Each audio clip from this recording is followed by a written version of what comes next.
In the shadow of the Colosseum, where the roar of the crowd once echoed through the streets of Rome, lies a world of power, betrayal, and ambition. The Roman Empire, a civilization that once spanned from Britain to Syria, was not just a tale of grandeur and conquest, but also of human drama that shaped the course of history. Today, we're going to uncover some of the most gripping stories from the Roman Empire, stories that reveal the fragile line between triumph and tragedy. It all began with a man named Julius Caesar, a name that would become synonymous with power. But before Caesar became the dictator of Rome, he was just another politician climbing the dangerous ladder of Roman politics. His rise was nothing short of meteoric. He formed the first triumvirate with Pompey and Crassus, but as the saying goes, when you climb a ladder, you must be prepared to fall.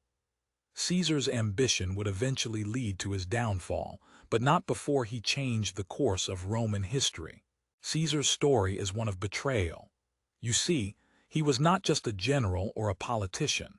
He was a man who crossed the Rubicon River with his legions, defying the Roman Senate and sparking a civil war.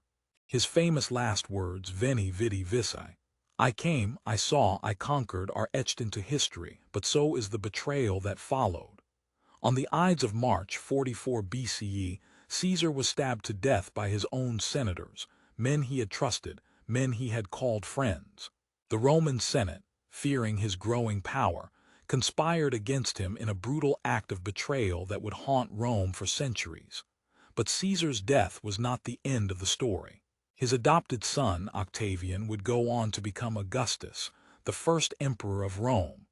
Yet, the legacy of Caesar's betrayal lingered, a reminder of the cost of unchecked ambition. The Roman Empire was born from the ashes of the Republic, but it was also an empire built on blood and betrayal. Now, let's fast forward to one of the most infamous emperors in Roman history, Caligula.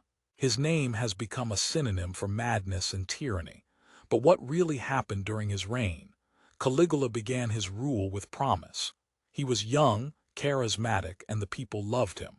He even went so far as to grant citizenship to many and reduce taxes. But power can corrupt, and in Caligula's case, it did. He became known for his extravagance, his paranoia, and his brutal executions. But there's a lesser-known side to Caligula's story. Did you know that he was once a beloved leader? His early reign was marked by generosity and reform. But as time went on, Caligula's behavior became increasingly erratic. He reportedly declared himself a living god, and his actions became more and more tyrannical.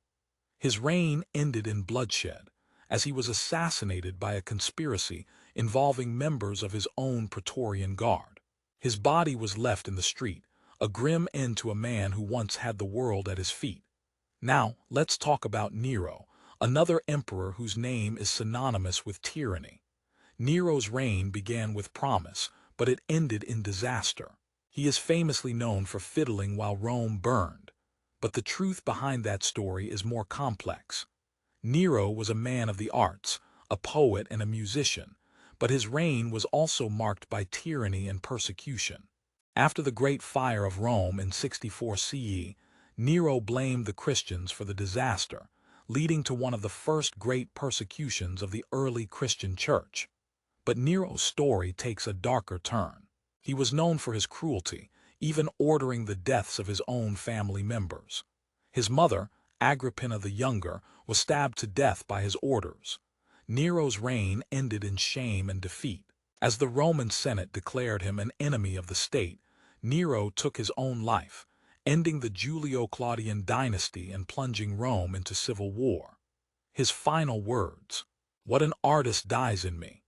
But the Roman Empire didn't end with Nero.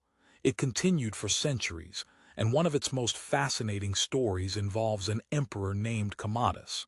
Commodus was the son of Marcus Aurelius, one of the greatest emperors Rome ever knew. But Commodus was nothing like his father. He was vain, reckless, and power-hungry. His reign marked the beginning of the end of the Pax Romana, the Roman peace. Commodus's story is one of tragedy and absurdity.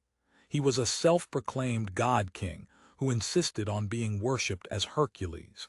He even went so far as to rename Rome after himself. His reign was marked by corruption, mismanagement, and brutality. But what's perhaps most astonishing is that he became a gladiator, fighting in the Colosseum for the entertainment of the masses. His behavior became increasingly erratic, and his reign ended in a way that would have been fitting for a Shakespearean tragedy. In the end, it was not the barbarian hordes or the decline of Roman power that destroyed the empire, but the very system that had once made it so strong. The Roman Empire was a story of human ambition, a story of power and corruption, a story of the best and worst of humanity. From the rise of Caesar to the fall of Commodus, the Roman Empire was a stage where the drama of human nature played out in epic proportions. So the next time you think of Rome, remember that behind the grandeur and the glory, there were real people, with real ambitions, real fears, and real flaws. The Roman Empire was not just a civilization. It was a mirror held up to humanity itself.